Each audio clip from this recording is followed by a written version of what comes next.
اللہ الرحمن الرحیم۔ السلام علیکم ورحمۃ اللہ وبرکاتہ۔ حافظ عبدالجبار، فیصل آباد پاکستان سے میرا تعلق ہے۔ گورنمنٹ ہائی سکول 107 عربی میں بطور عربی ٹیچر فرائض سر انجام دینے کی سعادت حاصل کر رہا ہوں، اور میری خوش نصیبی ہے کہ انٹرنیشنل ختم نبوت موومنٹ کے پلیٹ فارم سے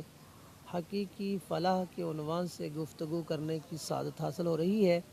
سب سے پہلے میں انٹرنیشنل ختم نبوت موومنٹ کے سرپرست اعلیٰ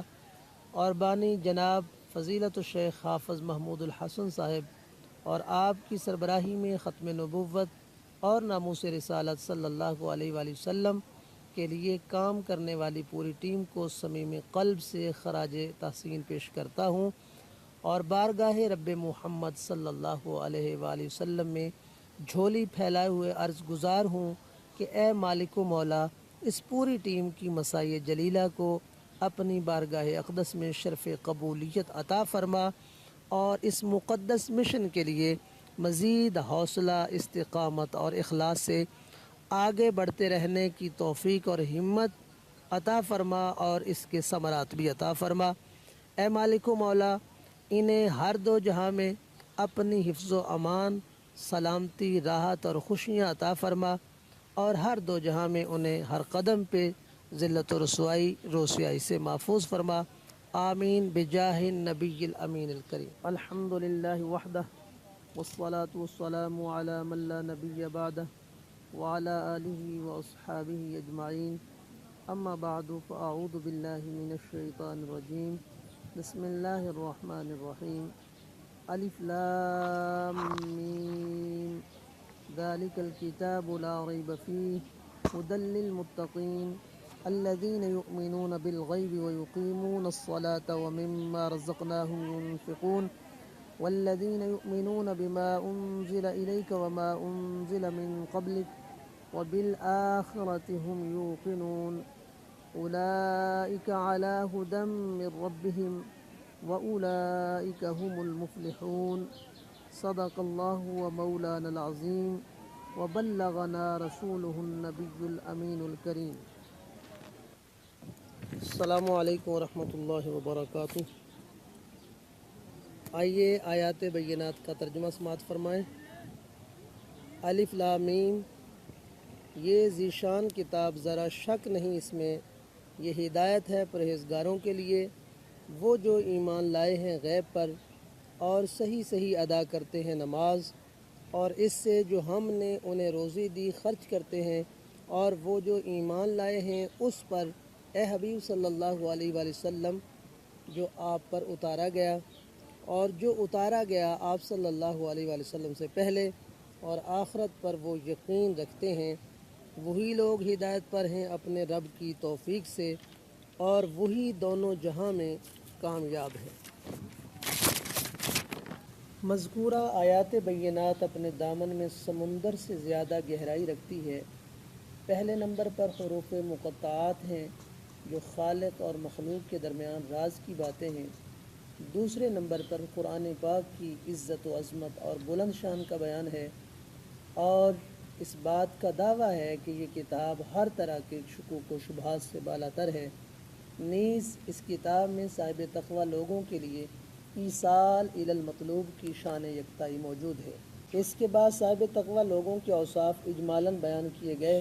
اور بتایا گیا کہ جن کا تقوی اس معیار کا ہو وہی کامل اور حقیقی فلاح کے مستحق ہیں۔ حقیقی فلاح پانے والوں کی پہلی علامت جو یہاں بیان کی گئی وہ یہ ہے کہ غیب پر ایمان لانا۔ اب یہاں یہ سمجھنا ضروری ہے کہ ایمان کیا ہے اور غیب کیا ہے۔ تو ایمان کا معنی ہے یقین محکم، اور غیب ہر اس چیز کو کہتے ہیں جو ظاہری حواس کی رسائی سے بلند اور عقل کی سمجھ سے بالاتر ہو، مثلا وحی، فرشتے، قیامت، جنت، دوزخ اور خود ذات الہی۔ یہ سب چیزیں ایسی ہیں جو نہ آنکھوں سے دیکھی جا سکتی ہیں اور نہ عقل سے سمجھی جا سکتی ہیں۔ ان کے جاننے کا فقط ایک ہی ذریعہ ہے،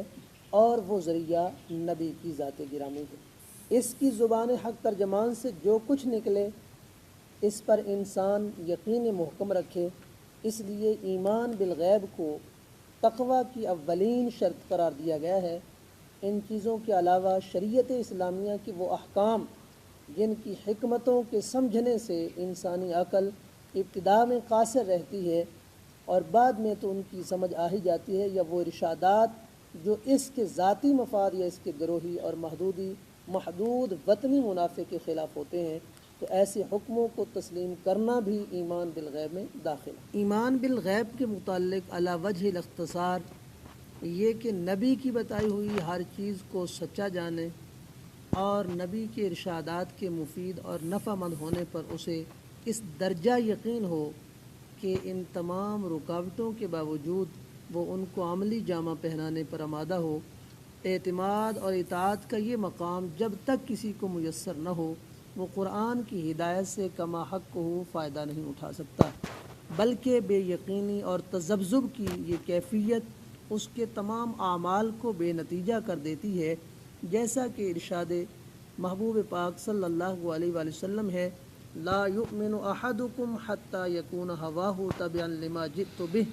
اور تم میں سے کوئی بھی اس وقت تک مومن نہیں ہو سکتا جب تک اپنی خواہشات کو ان تعلیمات کے تابع نہ کر دے جو میں لے کر آیا ہوں۔ تو معلوم ہوا کہ حقیقی متقی کی پہلی علامت یہ ہے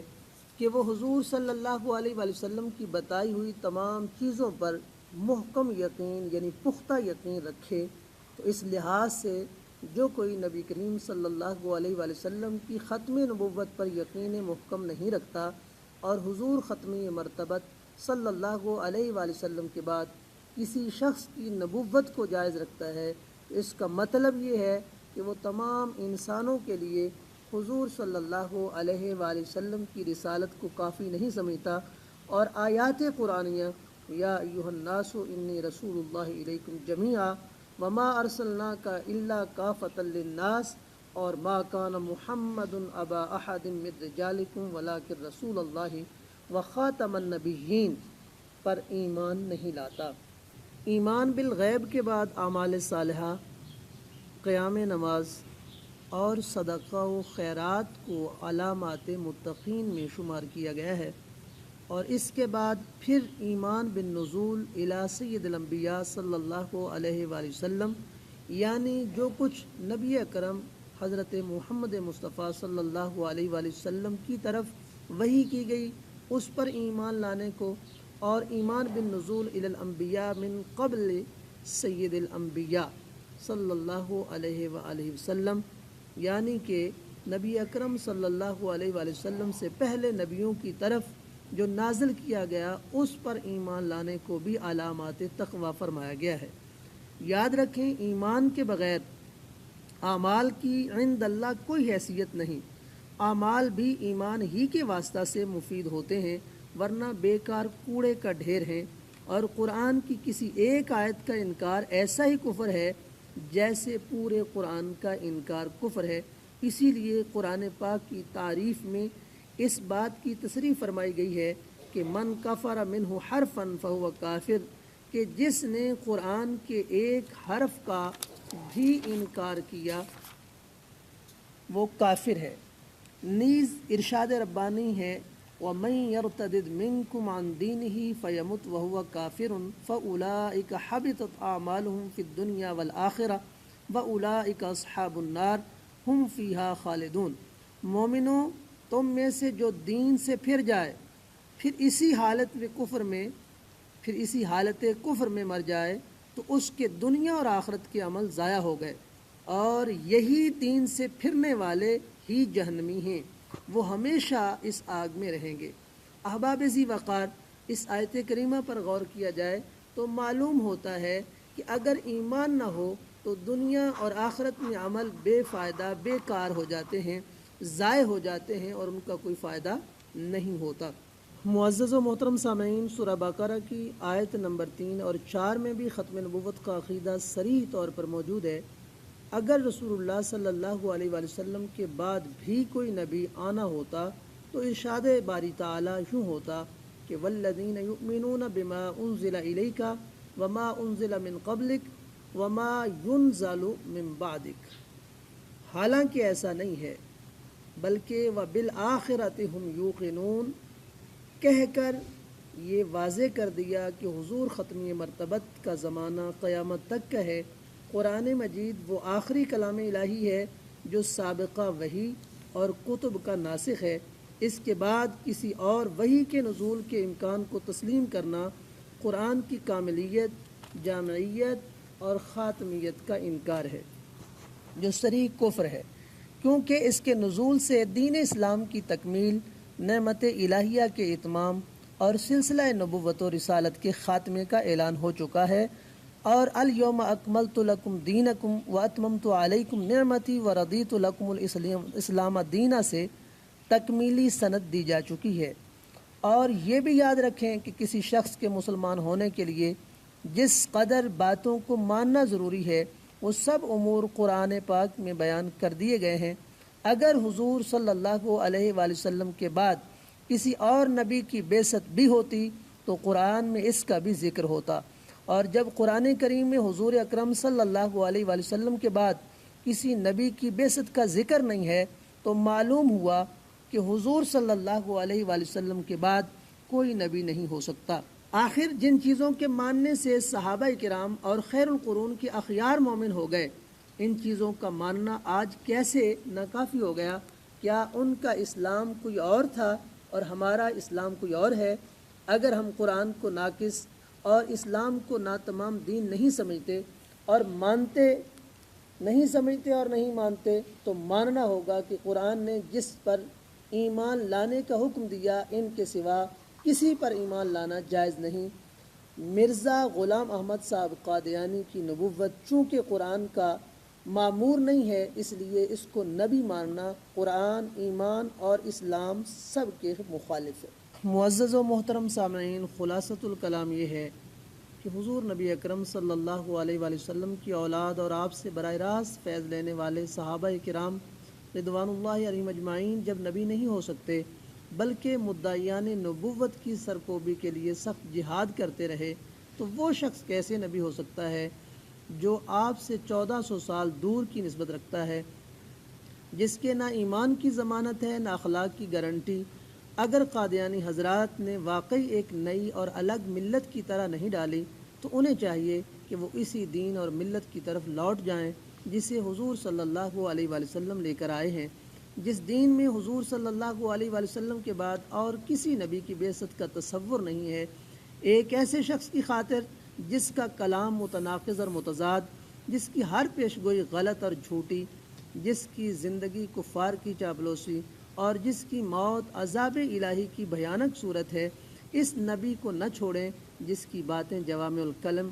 اور پیشگوئی حق و صداقت، جن کی زندگی افتخار رسول اور جس کا وصال اللہ کے اشتیاق سے عبارت ہے۔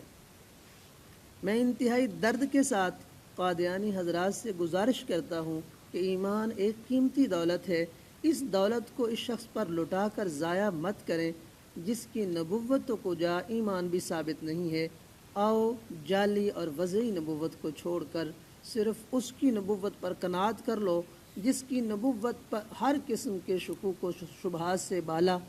دلائل سے مزین اور آئندہ بعثت کے ختم ہونے کی علامت ہے۔ وہ نبی جو کوثر کا مالک، لوائے حمد کا حامل اور انبیاء کا خاتم ہے، اسے چھوڑ کر کسی کذاب، مفتری اور کفر رسیدہ شخص کو نبی مان لینا ہرگز نجات کا راستہ نہیں ہے۔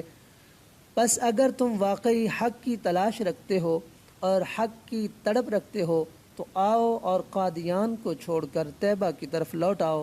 کیونکہ حقیقی فلاح اور ہدایت اور کامیابی انہی کے دامن سے وابستہ ہو جانے میں ہے۔ بمصطفیٰ برساں خیش را کے دیں ہما اوست، گربعو نہ رسیدی تمام بولہ بیست، وما علیہ الا البلاغ۔